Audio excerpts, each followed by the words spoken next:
At my son's wedding, his fiancé threw the cake on my dress.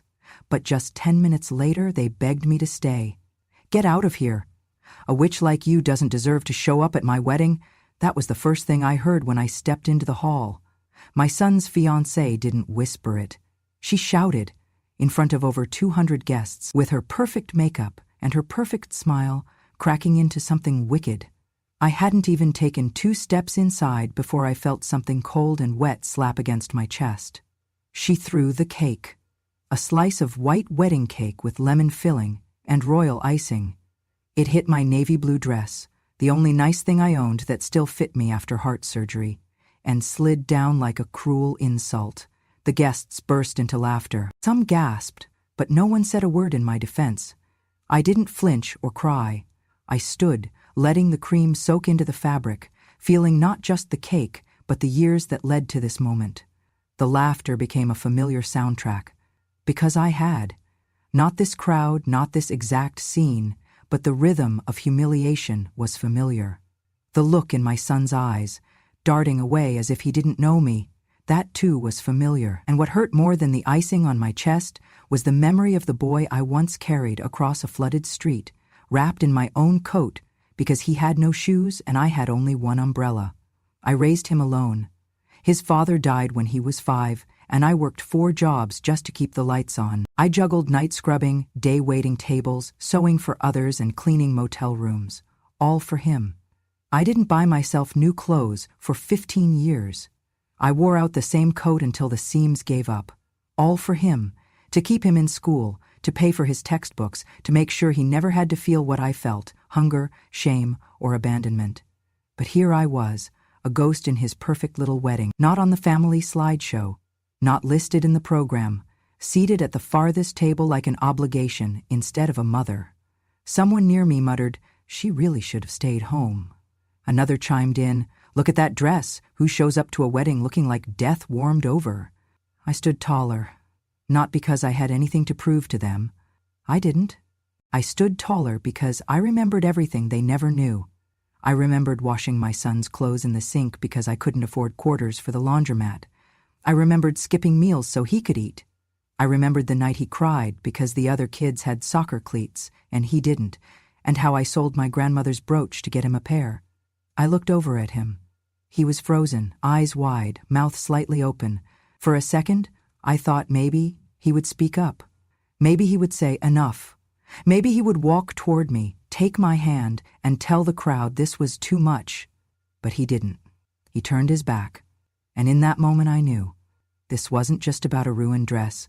This wasn't just about a wedding. This was about being erased, slowly, deliberately, and completely, from the story I had helped build. I took a napkin, dabbed at the cake on my chest, and said nothing. Because sometimes silence is louder than screams. Sometimes silence carries weight. The music resumed. The guests returned to their plates. The bride laughed like she had just told a great joke, and my son, my boy who once called me his hero, raised a toast as if nothing had happened. But something had. Something he would never forget, and neither would I. The morning after the wedding, I sat at my kitchen table and opened an old wooden box. Inside was a single envelope wrapped in ribbon, a wedding invitation from 1978. My wedding invitation. The one I designed by hand with pressed flowers from my backyard and calligraphy I practiced for weeks. I had saved it all these years, tucked beneath yellowed newspaper clippings and brittle love letters from a man long gone. I'd brought it out to show them once, years ago, my son, my daughter-in-law, even her family. I thought maybe it would make them smile, or pause, or appreciate. But instead I was mocked. "You really kept that old thing?" The bride-to-be had laughed. "She thinks it's some kind of relic," my son joked. "Maybe she wants it framed next to our modern invites." "What, you think your antique trash belongs on Instagram?" someone else scoffed. I put the invitation away. But they didn't stop there. Word got around the family that I was obsessed with the past, that I was emotionally manipulative, even narcissistic.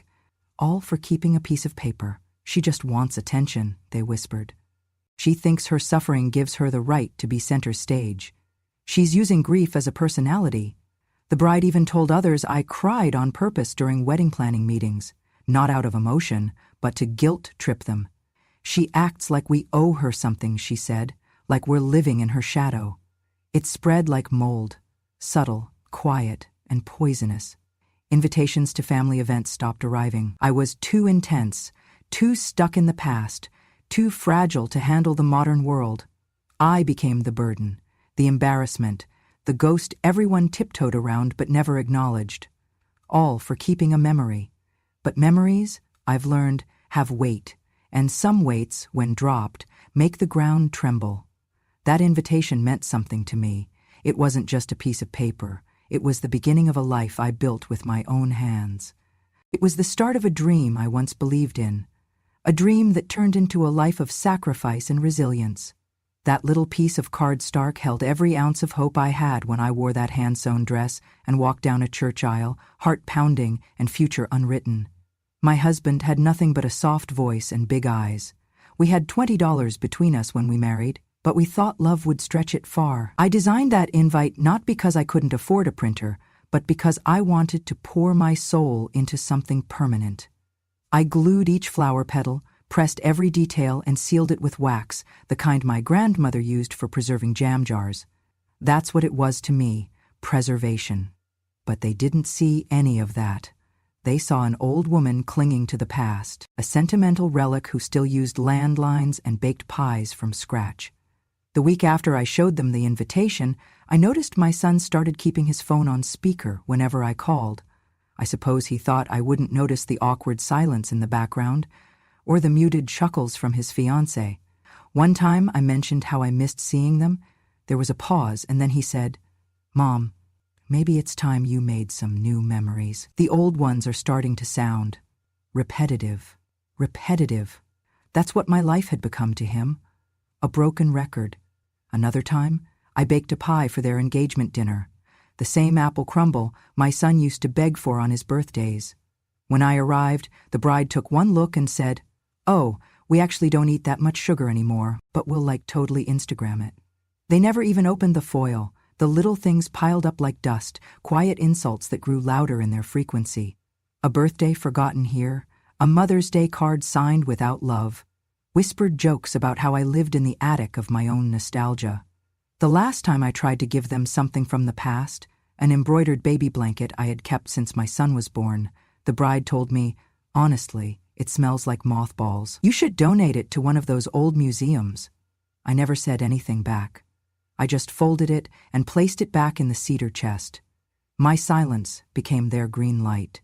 They rewrote the story of my life in their heads, turned my endurance into drama. My memories are manipulated. My grief turned into guilt. What they never knew, or maybe chose to ignore, was that everything I saved for them. I wasn't hoarding the past. I was preserving the love. But even love, when unreciprocated, starts to sour. So I stopped offering. I stopped bringing pies. I stopped trying to show them the hand-stitched pieces of my life. And in return, they stopped pretending I mattered. It didn't happen overnight. It was erosion, a slow, merciless wind of forgetfulness and mockery. And by the time the wedding came around, I wasn't a guest. It was a tolerated inconvenience. That's why they sat me near the kitchen. That's why my name wasn't on the ceremony slide. That's why no one looked surprised when the bride smeared cake across my dress. They'd been doing it metaphorically for years. But I had something they didn't expect, something older than pride, deeper than shame. I had the invitation. The one thing they laughed at, the one thing they underestimated, the one thing they didn't know held more than petals and ink. It held power, legal power. And I intended to use it, because if they wanted to mock the past, I was ready to show them just how present the past could become. The ballroom glittered with chandeliers and carefully posed smiles. Guests in tailored suits and designer gowns sipped champagne under the soft glow of golden light.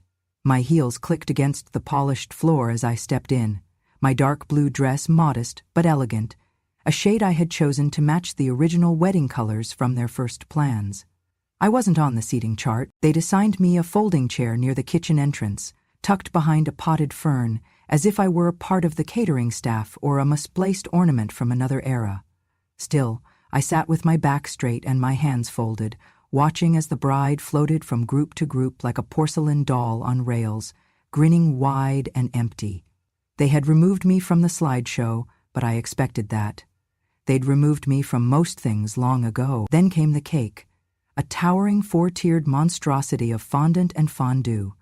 Cameras circled, guests formed a semicircle. The bride clutched her fork dramatically. "Everyone ready?" she squealed. She turned, locking eyes with me. A beat, a smirk. Then, she took 2 steps forward, faked a stumble, and flung the cake fork with practiced flair. A chunk of raspberry cream and vanilla sponge hit me square in the chest. Gasps, flashbulbs, laughter. "Oh, no!" she cried, covering her mouth in faux horror. "I slipped."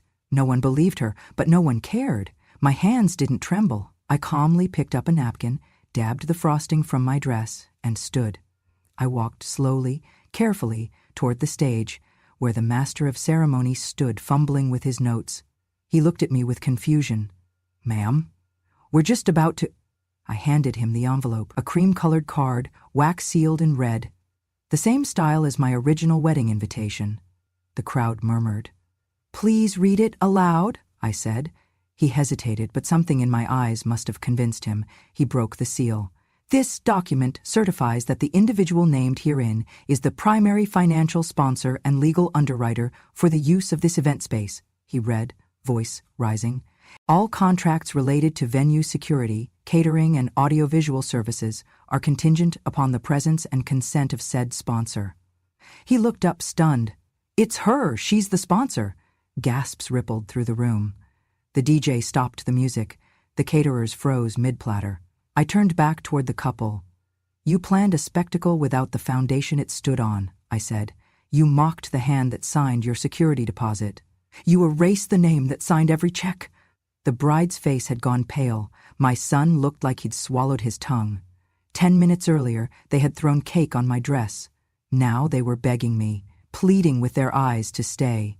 To stay and keep the party from falling apart, but I had already given enough. More than enough. And I had more to reveal. This was just the first card on the table. When I handed the invitation to the MC, it wasn't just a gesture of tradition. That card had weight, not just in my palm, but in what it carried. He scanned the wax seal out of courtesy, assuming it was an old woman's relic, maybe sentimental. I never used that override card before, because I hoped he would grow to understand respect on his own, but when disrespect became permissible, I realized silence was no longer enough. But then the lights flickered. The music came to a jarring stop. Every screen across the hall froze mid-frame. The floral arrangements, the rows of meticulously designed tables, the 200-something guests, all suddenly suspended in confusion. A robotic voice echoed from the hall's overhead speakers. "System override. Host authentication failed. Ceremony functions suspended." People gasped. The event coordinator turned pale and scrambled toward the sound booth. The bride, still breathless from her little accident with the cake, clutched her pearls. A second message followed. "Venue protocol, safe ground activated, awaiting founding patron validation. All services paused pending honor verification." The MC turned to me, visibly shaking now. What did you give me?" I calmly pulled my glasses from my clutch and looked up at him. "The only thing that made this wedding possible. 30 years ago, in the aftermath of my husband's sudden death, I had poured a portion of our life insurance into a development project, a community hall. I did it anonymously, a way to keep giving even when I was too tired to be seen. I called the trust Safe Ground, a place for family, built with love, protected by integrity. No one ever knew I was the silent benefactor behind it. Not even my son, and certainly not his bride. The original contract had a hidden clause, a silent partner's override, a digital fail-safe embedded into only one physical invitation for each event, tied to the patron's signature. If that card was not verified during the wedding's peak hour, the systems would lock out. Music, lights, even catering. And guess who had the only valid card? On the screens, the slideshow of the bride and groom faded to black. A new image emerged, an old blueprint of the hall. A red blinking dot hovered over the foundation. Then came a photo, a silver plaque sealed behind a panel in the east hallway. Founding patron, Eleanor M. Rowe, Safe Ground Trust. The room fell utterly silent. I turned to the bride's mother, who just 30 minutes ago had whispered about hiding the poor relative in the corner. I built the ground you're standing on, I said gently, and I protected it not just for my family, but for all families. All I asked for was one seat, one moment of acknowledgement. The bride's face twisted. You're trying to ruin my wedding, you ancient witch. I looked her straight in the eye. You ruined your wedding the moment you mistook silence for weakness. The MC, still processing the chaos, stammered, Ma'am, do you intend to restore the authorization? I glanced around. No apology, no remorse. My son avoided my gaze. His hands were clenched. He was embarrassed, not because of what they did, but because it all backfired. I spoke into the mic, calmly. No. Gasps, whispers, a few claps, discreet ones from guests I didn't recognize, likely elders who'd seen enough false polish at weddings. On the projector screens, another video began playing. CCTV footage. There I was, entering the hall. The bride glanced at me, her whisper to a bridesmaid, watch this. Then they stumble, the cake is flying, my dress is ruined, and the sound. She doesn't belong here. Let's make her regret showing up. The audio echoed across the hall. The bride collapsed into a chair, humiliated. Her parents stared at the screens in horror. Someone in the back shouted, "This is abuse. How could you treat an elder like this?" But I wasn't done. I pulled another envelope from my purse, this one labeled, "For emergency use only." Inside was a notarized statement from the Safe Ground Trust. I retained override rights not just for system control, but for termination of event contracts under clause of dishonorable treatment of a founding patron. The MC read it out loud. Upon proven acts of public humiliation toward the founding patron by hosts or guests, the patron reserves the right to revoke venue access indefinitely. I looked around one final time. This was never about power. It was about principles. And if the next generation cannot honor the shoulders they stand on, then perhaps they don't deserve the stage. I walked off the platform, stained dress trailing behind me like a soldier's flag. The security team escorted me through the stunned crowd. My granddaughter, the only one who had run to get me a napkin earlier, met me at the door. "Grandma," she said, holding my hand, "you didn't ruin anything. You revealed everything." As the doors closed behind us, I heard the bride's sobs. The shouting. The DJ asked if they should unplug the speakers. Someone cursed the venue. Someone else is defending me. But I didn't turn back. That invitation was never just paper. It was a line in the sand. And they crossed it. The moment I stepped outside, a new storm brewed behind me. The bride's sobs echoed through the wide banquet hall. Not graceful tears, but loud, choked, angry cries of a woman who had just watched her perfect day detonate. "You said she was just the old maid who gave birth to you!" She screamed at my son. "You told me she'd stay in her lane." My son's voice was quieter, broken. "I did not know she could. She never said—" "Never said?" Her mother, in a silk lavender dress, stepped forward. "You let us sign $1 million catering contract on a venue you did not even control? Who are you raising, Marlene, a man or a moron?" "That woman is the root of this family," another voice cut in, one of the older uncles from my late husband's side. "And you let them treat her like an unpaid dishwasher." My son's face was pale now, sweat pooling around his collar. He turned to me, eyes wide, panicked. "Mom," I raised my hand. "Not today." Guests began leaving, not slipping out, walking boldly, with purpose, with indignation. Some paused by me, offering tight nods of respect. Others simply refused to make eye contact. Perhaps out of shame, the father of the bride approached, voice low and angry. "I want every cent of that reception refunded. And you'd better pray your son still has a fiancé by tomorrow." The bride tore off her veil and threw it onto the ground. "Cancel the videographer. Delete everything. This is not the legacy I want my children to see." She turned to me, her voice trembling. "Why would you do this? Why now? Why not just walk away like you always did?" I looked at her gently, then said, "Because walking away is what cowards do. I raised a man, or so I thought. But today I stood for every mother who ever gave everything and was rewarded with crumbs. She wiped her eyes with the edge of her designer sleeve. You destroyed this day. No, I replied. I exposed it. The caterers began packing up the untouched second course. The DJ collected his laptop. The florists looked around for someone to pay their final invoice. In the corner, my granddaughter stood silently, then walked over. Grandma, she whispered. Can I go home with you? I nodded. It's not your fault, she added. He forgot who helped him breathe before he knew how to speak. More guests began posting online. Hashtags started trending locally. Cake Justice, The Real Matriarch, Safe Ground Truth. Reporters from a local wedding blog showed up outside the gates. And my son, he just stood there, alone, in the middle of a dying party, surrounded by silk napkins, deflated balloons, and a truth he couldn't run from anymore. He whispered into the air, I didn't think she'd ever fight back. The groom's best man slapped a hand on his back. Next time, respect the woman who gave you your spine because she might take it back. And with that, the collapse was complete. The noise faded as I stepped forward, calm and unshaken, into the center of the chaos. Shards of silence glittered between angry voices. Guests stood frozen mid-conversation, their eyes shifting to me as if a final judgment had arrived. But I was not there to judge. I was there to leave. I raised the microphone one last time. The cord trembled slightly in my hand, not from weakness, but from clarity.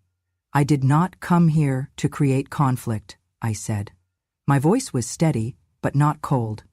I came here because I believed that boundaries, once set with love, would be honored with grace. I looked over at the wilted flowers, the spilled champagne, the cake still oozing off the tablecloth. But I see now, what some call love, others use as leverage, and what some call tradition, others twist into control. My eyes swept over the crowd. So let me be clear, just once, before I go. I am not the cause of this division. I am the reminder that there are limits to erasure. A hush spread like velvet. Even the servers paused. I am not the woman who throws tantrums.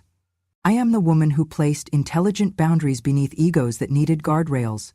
Someone near the front gasped softly. I folded the honor seal, that precious piece of embossed truth, and placed it gently in my purse. You thought I came here clinging to nostalgia, I said, looking at the bride.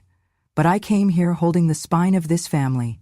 My son stood speechless, hands clenched. He looked like a child again, not the man I raised, just the boy who forgot who steadied his steps. I stepped down from the small platform. No one dared block my way.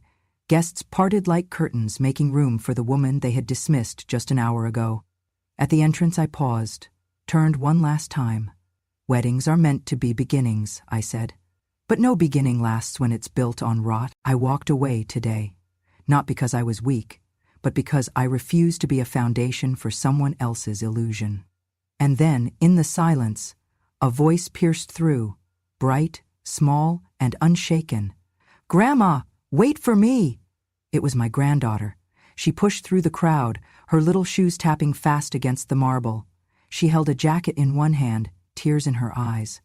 Please don't leave me here, she whispered. I opened my arms. She ran into them. Behind us, nothing moved. Not the groom, not the bride, not the flowers or the photos or the echoes of laughter that had once been rehearsed and polished. All of it stayed still, as if the truth had pressed pause on the play they had tried to perform. And hand in hand, my granddaughter and I walked out. No applause, no music, just the sound of heels stepping on tiled regret and the quiet power of leaving with dignity intact. 3 days passed before I heard a knock on my door. Not frantic, not soft, just hesitant. I had already made peace with the silence that followed my departure from the wedding. I had no expectations. But there he was, my son, the groom, standing on the porch with shoulders that finally slouched not from pride, but from weight. He looked smaller. The suit was gone. The shine in his shoes was replaced by the scuff marks of a man who had run out of ground to stand tall on. Mom, he said. I looked at him, then at the garden I had tended every morning for the past 20 years. You never noticed the flowers, I said, but they always bloomed anyway. I know, he said. I should have come sooner. No, I answered. You came exactly when your silence turned into consequence. He swallowed hard. Everything is collapsing. Her family pulled out of the catering deal. She wants a divorce already. It's all my fault for not defending you, or calling it what it was. He set down 2 coffee mugs on the porch railing. I'm sorry, Mom. I should have stood up for you. Narratives aren't meant to be controlled, I said calmly. They are meant to be earned. I was wrong. I see it now, all of it. I looked at his eyes. They were puffy, tired, but not yet clear. Do you? I didn't mean for it to go that far. That's the problem, I said, voice even. You didn't mean anything. You let it happen. You watched a woman throw cake on your mother's dress and called it nerves. You let me be humiliated and stood frozen, not because you were weak, but because you didn't think it mattered. He lowered his head. I'm sorry. Apologies aren't about words, I said quietly. They're about how you treat people when you have the power to treat them well. He stood there, unsure of whether he was welcome. Behind me, my granddaughter came to the door, her small hand slipping into mine. Grandma, the tea is ready. She looked at her father, who then at me. Is he staying? I looked at her, then at him. Not yet, I said. Some people need to remember what it's like to be outside before they understand what it means to be let back in. He stepped back slowly, nodding. When you're ready, I'll be here. No, I said, not unkindly. When you're ready, you'll be different. And with that, I closed the door, not in anger, but in restoration. Later that evening, my granddaughter and I watched the sun go down over the garden. The same garden I'd tended for 2 decades, never once asked for thanks, only hoped for peace. She leaned her head on my shoulder. Grandma, she said, do flowers forgive? I smiled. No, I whispered.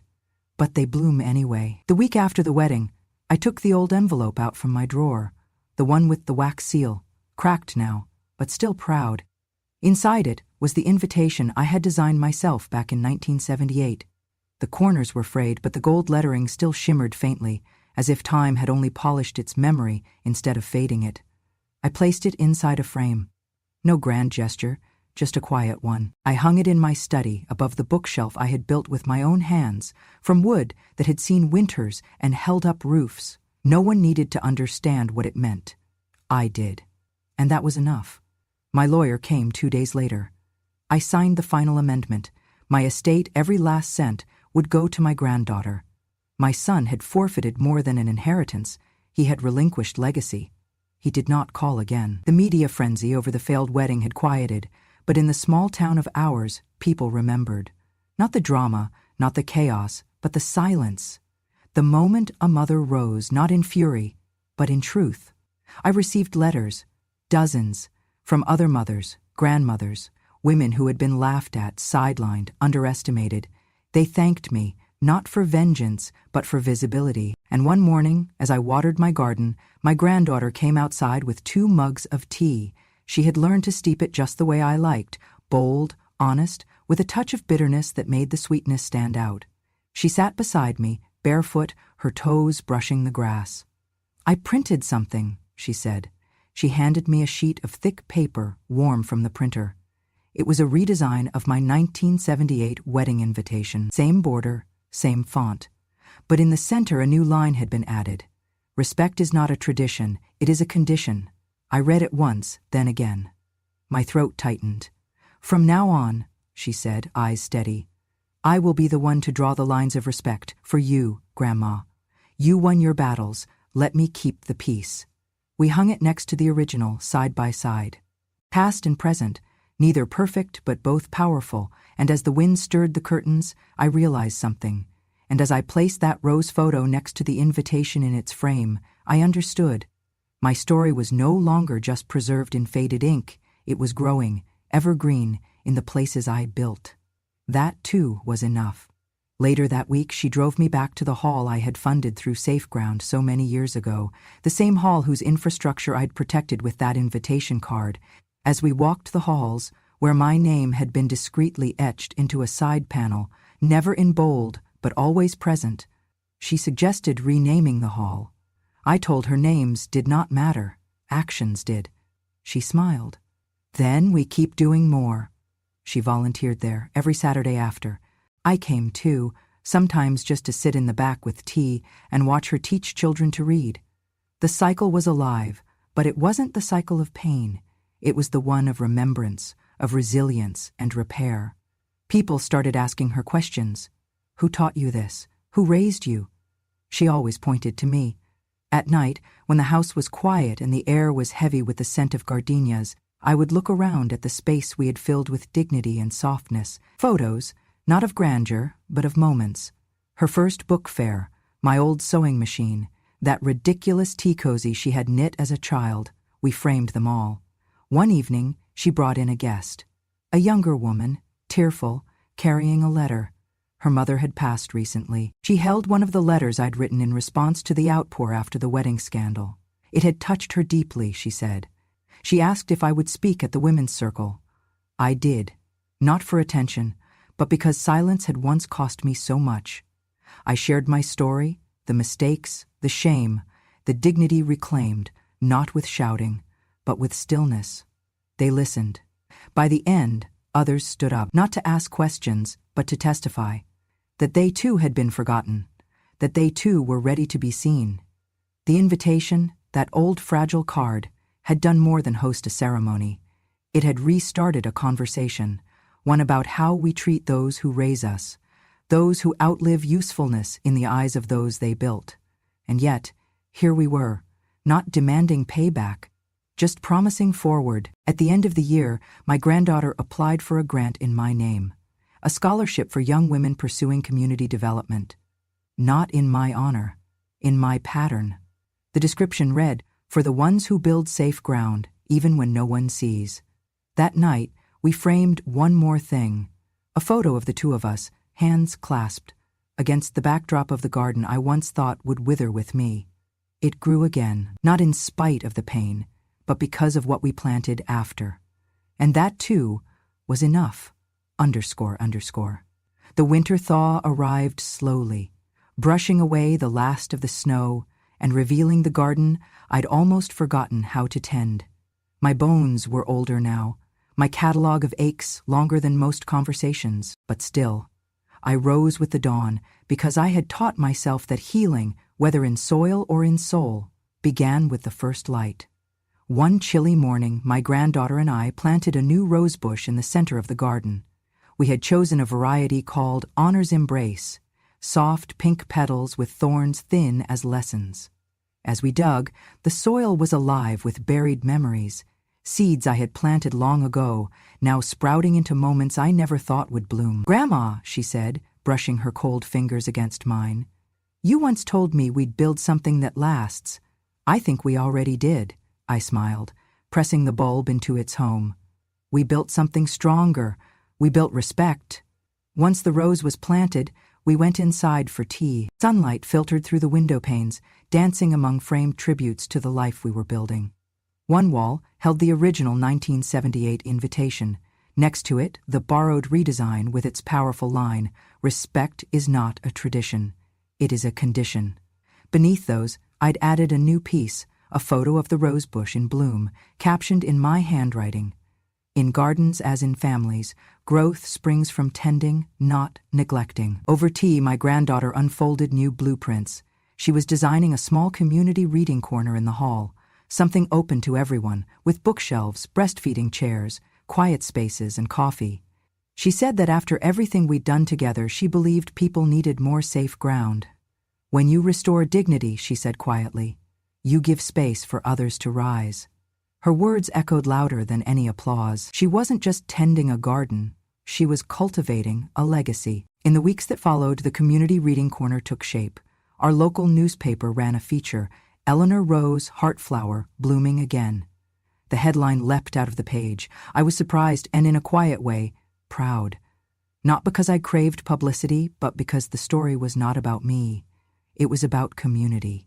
About how a person who had been cast aside realized she had the keys, literal and metaphorical, and used them not for revenge, but for invitation. Young mothers came by to say hello.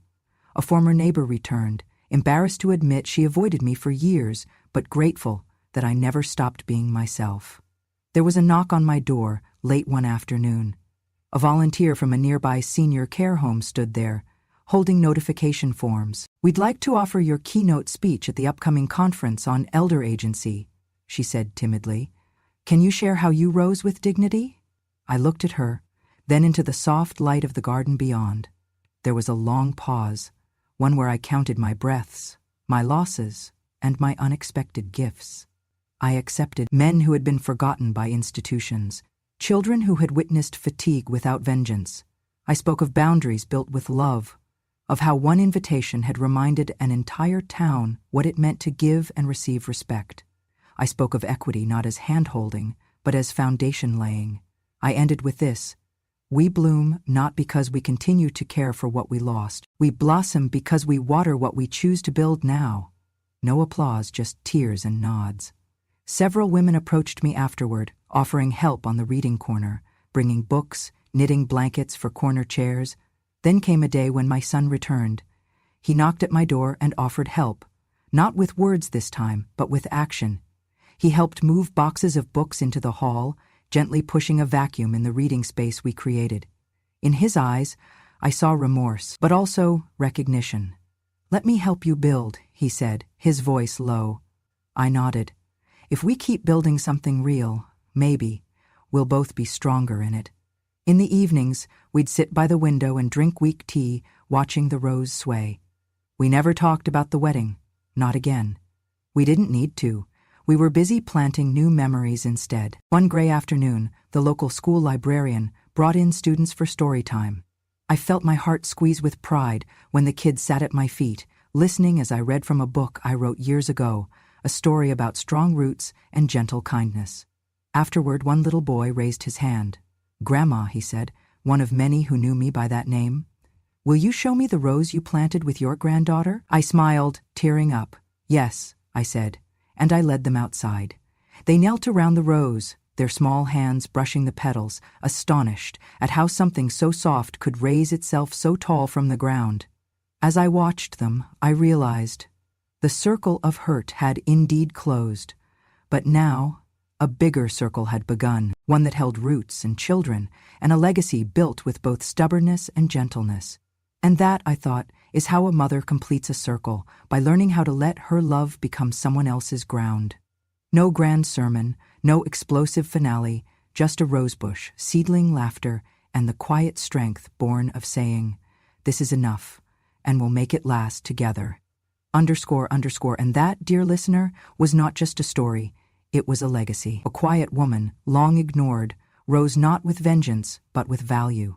She reminded the world that dignity does not demand a spotlight, but it does deserve a place at the table.